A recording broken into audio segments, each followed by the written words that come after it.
Assalamu alaikum students. I am Muhammad Masood. This is class number 7 of Introduction to Computer Programming with C language. Today topics are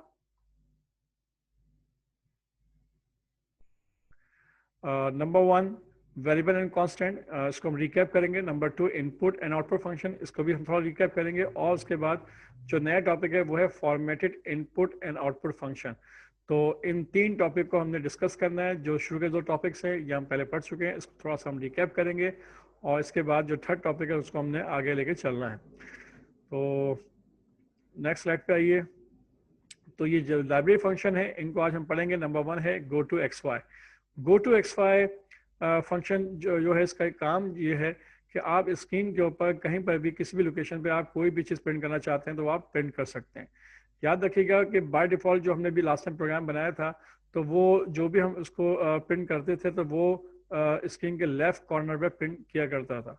clear. लेकिन मैं चाहता हूँ कि किसी भी specific location पे अगर आप प्रिंट करना चाहते हैं तो उसके लिए हम गो टू एक्स वाई का फंक्शन हम इस्तेमाल करेंगे. ठीक है. तो go to X Y function की डेफिनेशन क्या है? सेट और places cursor at a desired location on the screen. We can change cursor position using go to X Y function. अच्छा, go to X Y function को लिखने का तरीकाकार क्या होगा कि आप गो टू एक्स वाई लिखेंगे. इसमें 2 पैरामीटर हैं, एक है इंटीजर x और एक है इंटीजर y. जहां पर where x and y is the position where we x axis और कॉलम एंड y एक्सिस और row want to place the cursor. यानी x का मतलब क्या होगा? x एक्सिस के ऊपर जो भी आप सेटिंग करना चाहते हैं वो आप नंबर में देंगे कि अच्छा x एक्सिस याद रखिएगा कि नॉर्मली जो आपके टेक्स्ट स्क्रीन होती है उसमें 80 कॉलम होते हैं. यानी 80 x एक्सिस से लेके इसको कह लीजिए आप कैरेक्टर आप लिख सकते हैं x एक्सिस के ऊपर. x एक्सिस का मतलब क्या है? हॉरिजेंटली आप यूँ समझ लीजिए कि मेरे कर्सर की जो माउस कर्सर है उसको समझ लीजिए कि यहाँ पर ये इस वक्त क्या है, ये x 1 है. क्लियर. इसी तरह से जब मैं आगे की तरफ हॉरिजेंटली मैं मूव कर रहा हूँ, इसका मतलब क्या है? मेरा एक्स एक्सिस क्या हो रहा है? इंक्रीज हो रहा है फ्रॉम राइट की जानिब. और जब मैं बिल्कुल लास्ट में पहुंचूंगा तो ये मेरा क्या होगा? 80 कॉलम होगा. यानी जो लेफ्ट के ऊपर लेफ्ट कॉर्नर जो है वो फर्स्ट कॉलम है. इस तरह से 1 कॉलम 2 कॉलम 3 कॉलम बढ़ते बढ़ते जब मैं यहाँ पे पहुंचूंगा राइट साइड के ऊपर तो ये क्या मेरा 80 कॉलम. यानी इस लाइन के ऊपर मैं यहाँ से लेके यहाँ तक 80 करेक्टर लिख सकता हूँ एक लाइन के ऊपर. और जो एक लाइन है वो बेसिकली वाई एक्सिस कहलाएगी, या यूँ कह लीजिए वो वर्टिकली होती है. ऊपर से जब नीचे की जानिब हम मूव करते हैं तो ये समझ लीजिए कि ये लाइनें मूव हो रही है. लाइन नंबर 1 यहाँ पर है, जब नीचे आएंगे तो लाइन नंबर 2 इस तरह से हो जाएगा. तो ये लाइन नंबर 1 यहाँ पर बिल्कुल समझ लीजिए कॉर्नर के ऊपर, और सबसे लास्ट के अंदर जो है नीचे बॉटम के ऊपर जो लास्ट कॉर्नर होगा ये लाइन नंबर कौन सी होगी? 24 या 25 होगी. क्लियर. तो इसको अपने अपने जहन में रखिएगा कि ये 24 या 25 रॉस कहलाएगी या लाइन नंबर कहलाएगी. क्लियर. तो इस तरह से अगर देखा जाए तो हम कह सकते हैं कि एक स्क्रीन के ऊपर 80 इंटू 24 या 25 अगर इसको हम मल्टीप्लाई करें तो जो नंबर आते हैं इतने हम जो है करेक्टर स्क्रीन पर एट ए टाइम लिख सकते हैं. क्लियर.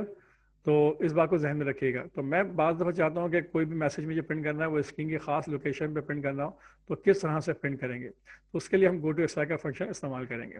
क्लियर हो गई बात. उसके अलावा दूसरा फंक्शन है टेक्स्ट कलर. जब भी हमें किसी में कोई कलर किसी मैसेज को प्रिंट करना होगा कलर के अंदर तो उसके लिए हम टेक्स्ट कलर का फंक्शन इस्तेमाल करेंगे.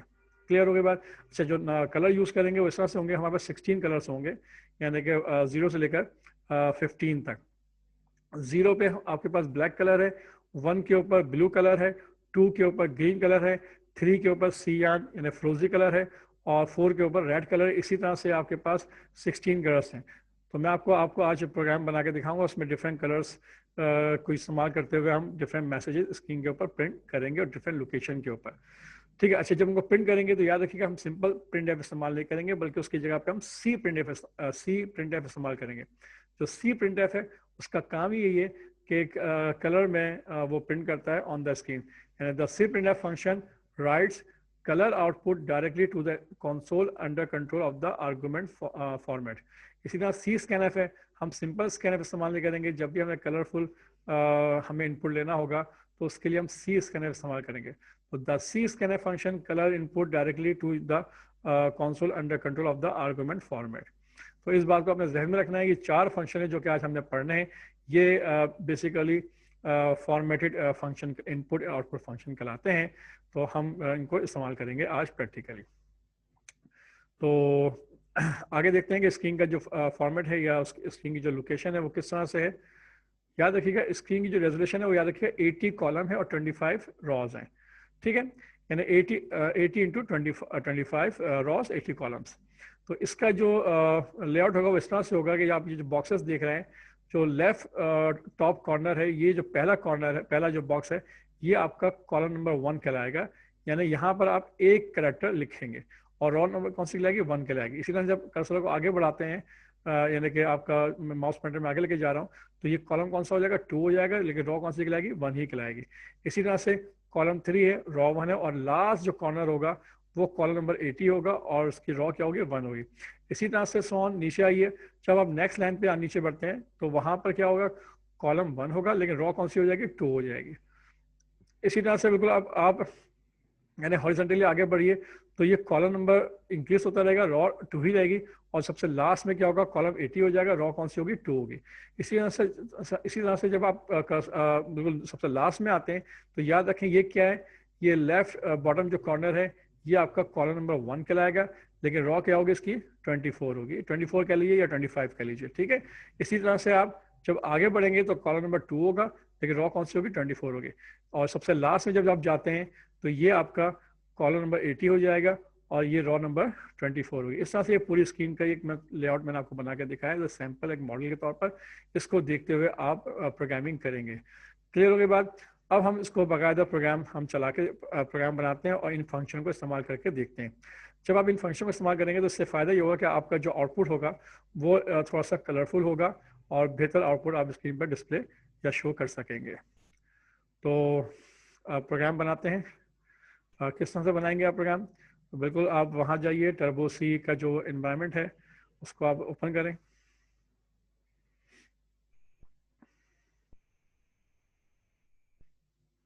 ठीक है, ये याद होगा आपको लास्ट टाइम हमने प्रोग्राम बनाया था जिसमें इनपुट आउटपुट फंक्शन यूज़ किए थे, जिसके अंदर हमने प्रिंट एफ स्कैनफ इस्तेमाल करके देखा था।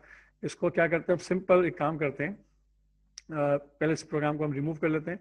तो ऑल्टर F3 कीजिए, तो ये जो प्रीवियस प्रोग्राम है ये क्लोज हो जाएगा आपका, और ऑल्टर F पे जाइए और न्यू कर लीजिए। आप नया प्रोग्राम आप यहाँ पर ओपन कर सकते हैं। तो सबसे पहले आपने वही 2 लाइब्रेरी जो फाइल्स हैं उनको आपने इंक्लूड करना है अपने प्रोग्राम के अंदर।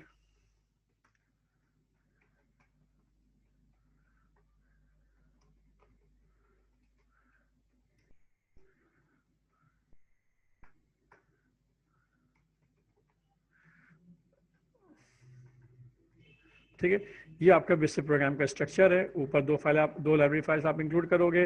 वाइड मेन फंक्शन का जो डेलीमीटर है वो इस तरह से आपने कर्ली ब्रैकेट से ओपन करना है और फिर कर्ली ब्रैकेट से आपने क्लोज करना है। जो भी प्रोग्राम लिखेंगे वो बिटवीन द दिस के डेलीमीटर्स आप तमाम प्रोग्राम तमाम इंस्ट्रक्शन यहाँ लिखेंगे। आपने ब्लू स्क्रीन एरिया को आपने फुल स्क्रीन पे करना है, तो कैसे करोगे आप, उसी तरह से आप F5 प्रेस कीजिए, आपकी जो टेक्स्ट एडिटर है वो फुल स्क्रीन हो जाएगा। अब यहाँ पे आप प्रोग्राम लिख सकते हैं। मिसाल के तौर पर पहले हम बात करते हैं कि सबसे पहले तो ये मुझे स्क्रीन साफ करनी है, CLR स्क्रीन क्या हो जाएगी, बिल्कुल क्लियर हो जाएगी। पहला काम तो ये कर रहा हूँ। अच्छा, दूसरी चीज़ ये कि मुझे मैसेज प्रिंट करना है कोई भी, तो आप नोट कीजिएगा जब मैं कहता हूँ प्रिंट एफ सिंपल, यानी सिंपल प्रिंट एफ फंक्शन है, और मैं यहाँ पे लिखता हूँ सपोज करें पाकिस्तान, तो पाकिस्तान का वर्ड जो लिखा हुआ आ रहा है वो कहाँ लिखा हुआ आएगा, उसको ज़रा गौर से देखिएगा कि वो स्क्रीन पर कहाँ लिखेगा। ठीक है, इसको मैंने यहाँ पे सेमीकोलन लगाया और प्रोग्राम को बस मैंने यहीं पर एंड कर दिया, सिंपल गेट सी लगा दिया, ताकि प्रोग्राम जो है जब उसका आउटपुट आया तो मैं स्क्रीन पर देख सकूं, और उस वक्त तक प्रोग्राम का आउटपुट नज़र आता रहेगा जब तक मैं कोई की प्रेस नहीं करूँगा कीबोर्ड से।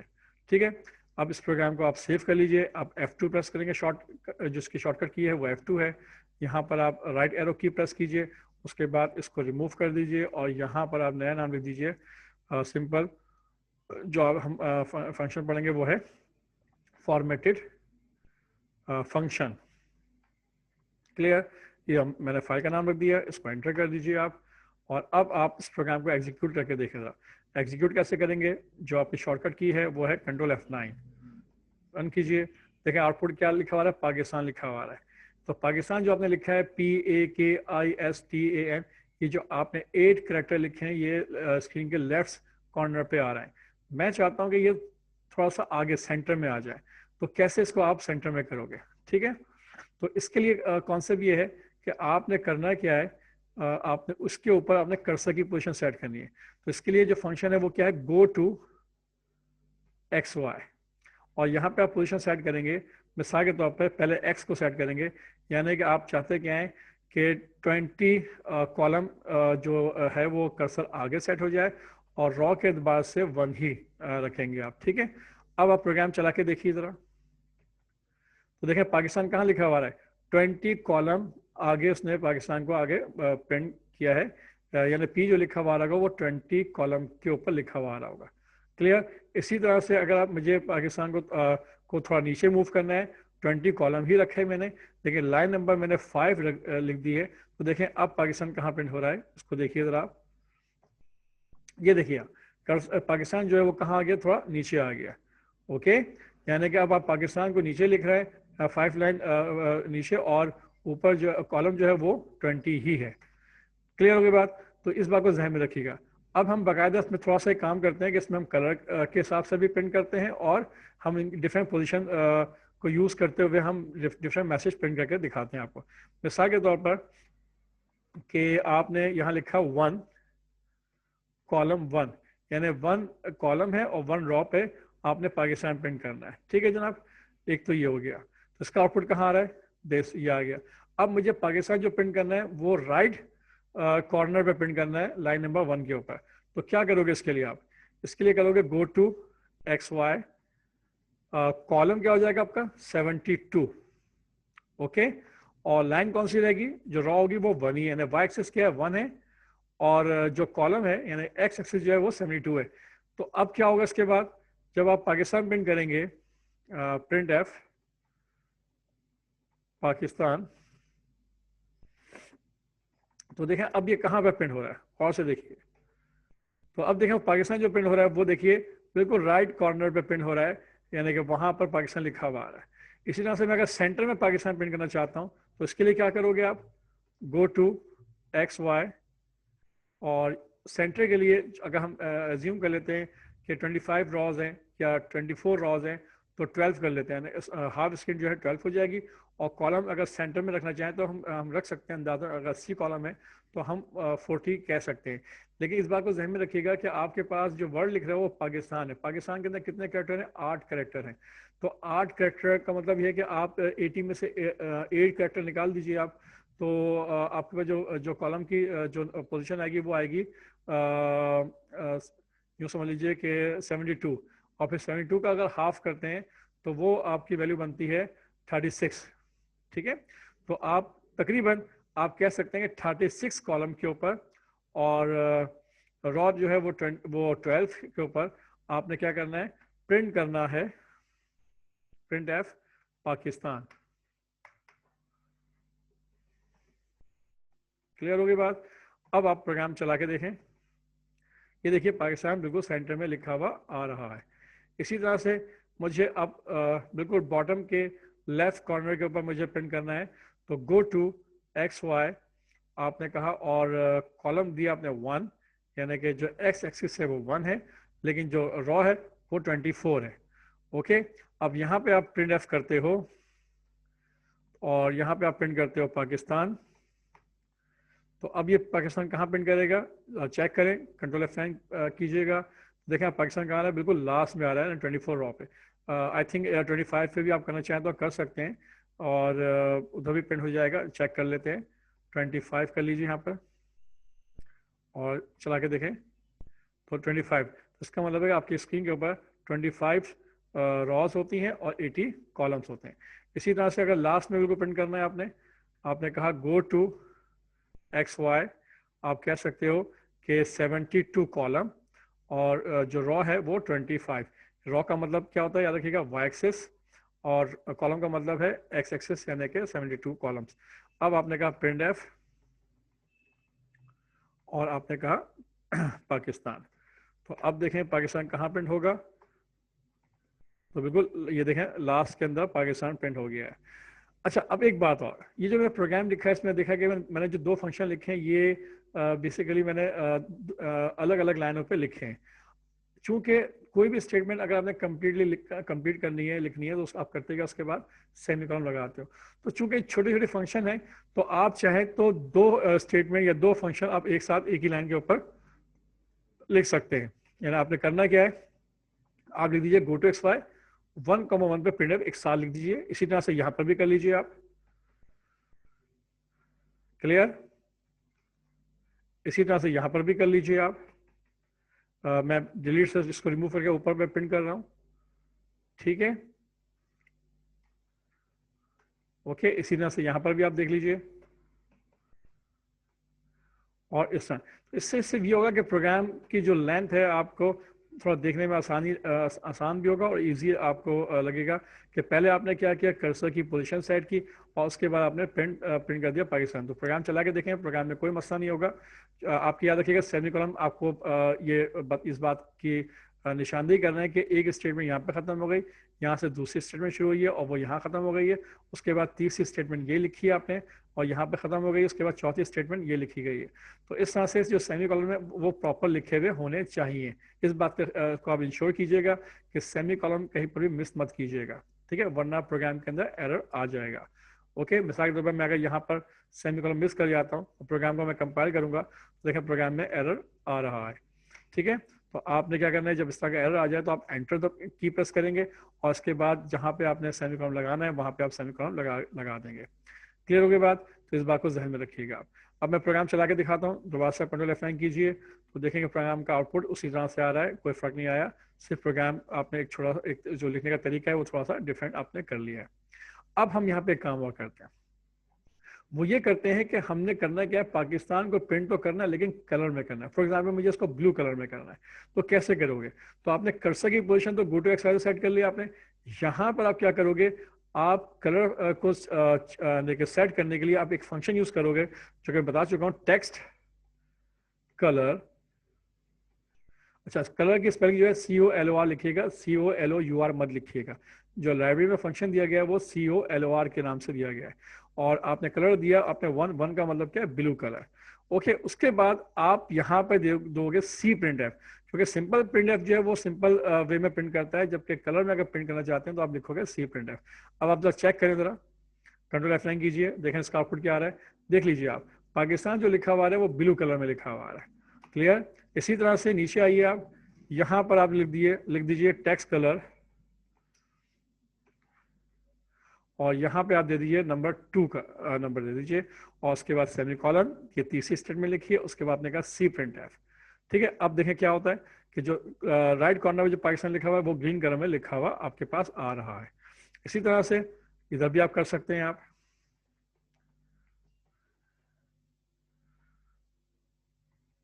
3 का नंबर दे दीजिए और उसके बाद प्रिंट एफ के अंदर C प्रिंट एफ लगा दीजिए। इसी तरह से यहाँ पर भी आ जाइए आप और यहाँ पे 4 दे दीजिए आप और इधर भी आप C प्रिंट एफ कह दीजिए और इसी तरह से टेक्स्ट कलर 5 दे दीजिए और इधर भी आप C प्रिंट एफ कर दीजिए। अब देखें आपके कलर जो है वो किस तरह से चेंज होंगे। 4 में याद रखिएगा रेड है और 3 में जो है वो सियान है, 2 में ग्रीन है, 1 में ब्लू है, 5 में मुझे देखते हैं कि क्या कलर आता है, हमें अंदाज़ा हो जाएगा। कंट्रोल F9 कीजिए तो ये देख लीजिए 1 में ब्लू कलर है, 2 में ग्रीन कलर है, 3 में सियान फ्रोजी कलर है, 4 में रेड है और 5 के अंदर जो है ये पिंक कह लीजिए, इस तरह का कलर आपके सामने मौजूद है। क्लियर हो गई बात? तो इस तरह से आप कलरफुल में कोई भी मैसेज प्रिंट करना चाहें वो आप प्रिंट कर सकते हैं इन फंक्शन की मदद से। क्लियर? इसी तरह से अगर आपने कोई इनपुट लेना है, आपने फॉर एग्जांपल आप कोई नाम इनपुट लेना चाहते हैं तो आप कोई वेरिएबल ऊपर ले लीजिए, जस्ट लाइक कैरेक्टर और आपने कहा नेम और आपने कहा कि 25 कैरेक्टर तक का नाम होना चाहिए। ठीक है, अब आप कहीं पर भी फॉर एग्जांपल मैं इस आउटपुट के बाद मैं चाहता हूं कि go to XY for example column number 10 और लाइन नंबर 5 के ऊपर आप एक मैसेज प्रिंट कर रहे हैं, प्रिंट एफ, और आप कह रहे हैं एंटर योर नेम। क्लियर? और इसके बाद आप नीचे कहते हैं, या इसके सामने आप प्रिंट ले लीजिए, सी स्कैन एफ, और आपने कहा %s, और डबल कोटेशन को क्लोज कीजिएगा, राउंड ब्रैकेट ओपन कीजिए, डबल कोटेशन ओपन कीजिए, %s लिखिए फॉर्मेट स्पेसिफायर, उसके बाद एंड पर्सन का साइन, और वेरिएबल का नाम क्या है, नेम, ये इनपुट कर लीजिए। ठीक है। अच्छा, कलर कौन सा सेट हुआ लास्ट टाइम? लास्ट टाइम आपने कलर सेट किया हुआ है 5 में जो था वो पिंक कलर था, उस तरह से ये सी स्कैन बना आएगा। अगर आप कलर कुछ और देना चाहते हैं तो यहाँ पर फिर आप अपने हिसाब से नया कलर भी सेट कर सकते हैं। फॉर एग्जांपल मैंने यहाँ पर जो टेक्स्ट कलर सेट किया है वो सपोज करें कि मैं 3 कलर कर लेता हूँ, यानी ग्रीन कलर में मैं इसको इनपुट लेना चाहता हूँ। तो चेक करें कि क्या होता है।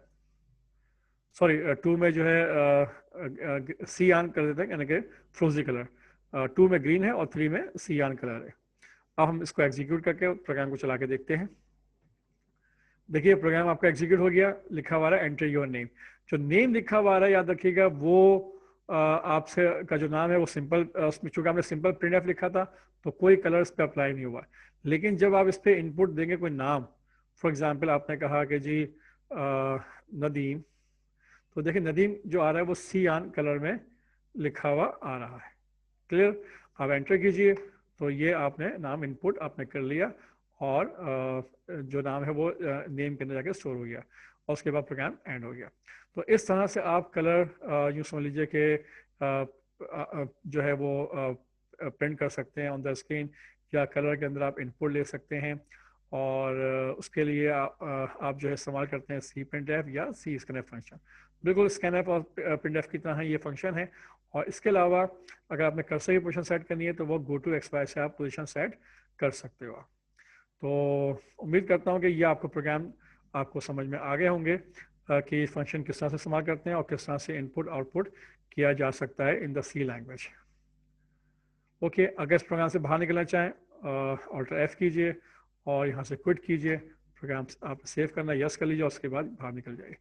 तो ये एक छोटी सी यानी कि मैंने आपको कुछ फंक्शन बताया मैंने आपको, जिनको आप पढ़कर इस्तेमाल कर कर आप जो है बेहतर आउटपुट जो है स्क्रीन पर आप देख सकते हैं। क्लियर हुई बात? अच्छा,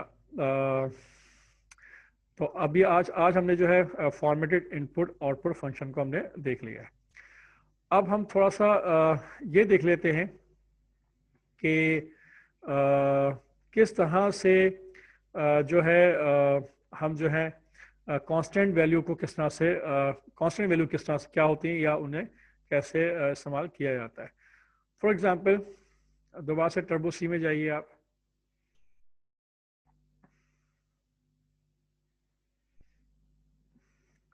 ठीक है। अच्छा, ये जो प्रोग्राम आपका जो लास्ट टाइम आपने इस पर काम किया था इसको आप क्लोज कर दीजिए आप। और क्लोज कैसे करेंगे? ऑल्टर F3 से। उसके बाद ऑल्टर F3 एक दफ़ा और प्रेस कीजिए, उसके बाद ऑल्टर F पे जाइए और आप न्यू कर दीजिए, तो आपके पास स्क्रीन जो है ओपन हो जाएगी और आप नया प्रोग्राम लिख सकते हैं। फॉर एग्जांपल आप एक नया प्रोग्राम लिखना चाह रहे हैं उस तरह से कुछ,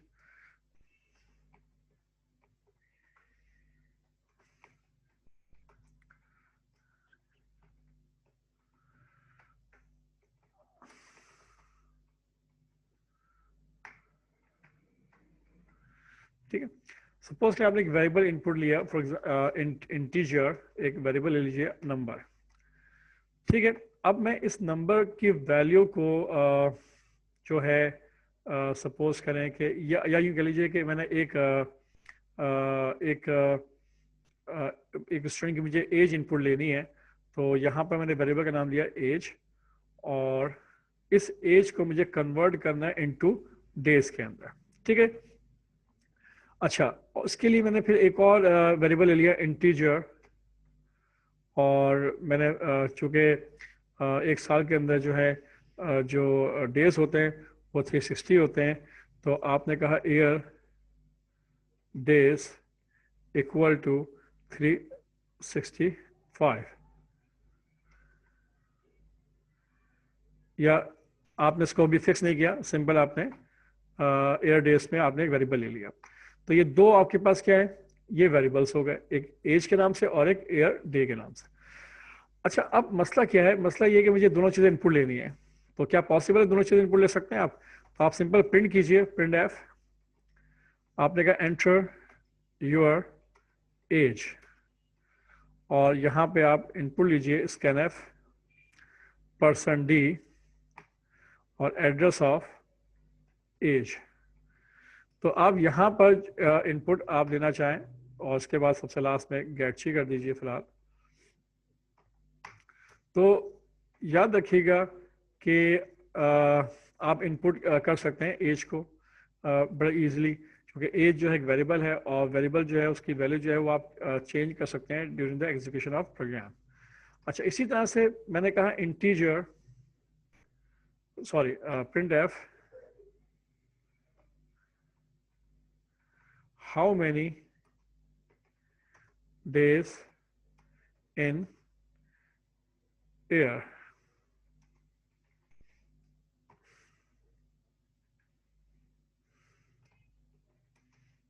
ठीक है, अब इसको मुझे इनपुट लेना है, तो मैंने स्कैन एफ किया, और करने के बाद मैं यहाँ पर पर्सन जो है डी लगाऊंगा, और जो वेरिएबल है एंड पर्सन के साथ वो है air days.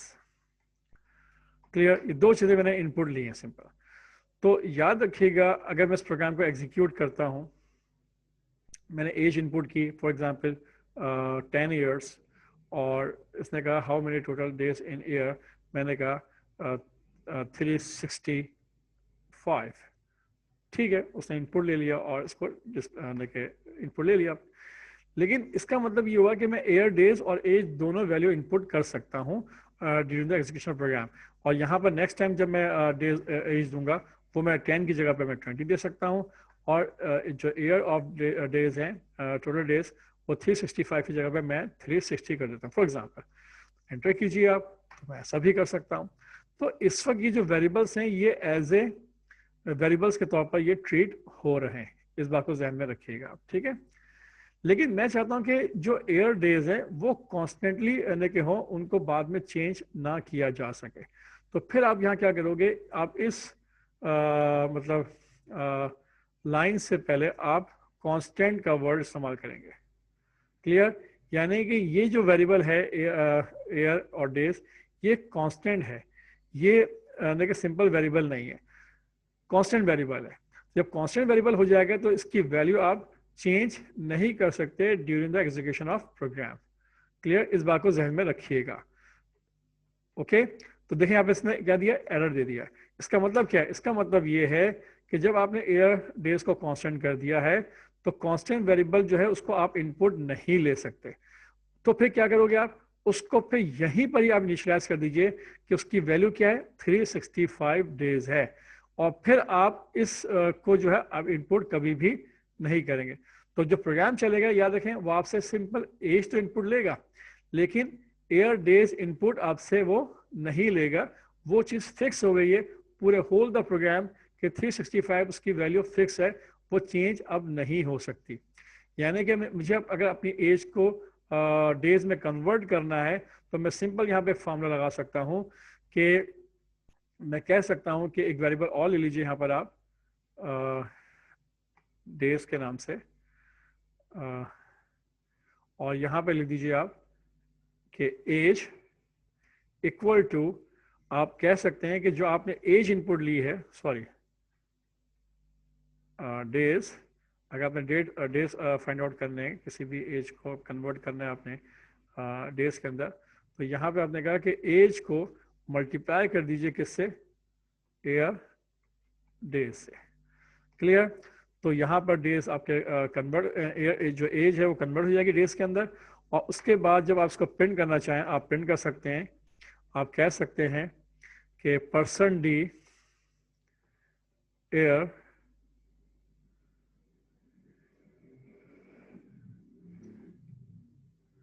Your age air,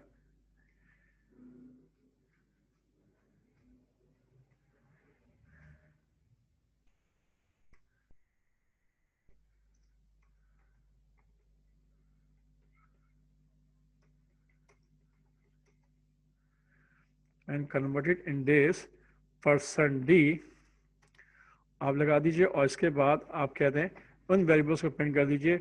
यहाँ पर आपने चूंकि एज को प्रिंट करना है, आप एज प्रिंट कर दीजिए। तो याद रखिएगा पहले क्या होगा कि जो आपकी एज आपने इनपुट की होगी वो इस जगह प्रिंट हो जाएगी कि आपकी एज कितनी है, और जो वो कन्वर्टेड डेज होंगे वो यहाँ पर प्रिंट हो जाएंगे। उसके लिए आप जो वेरिएबल यूज करोगे वो यूज करोगे आप डेज। क्लियर? अब इस प्रोग्राम को आप चला के देखें।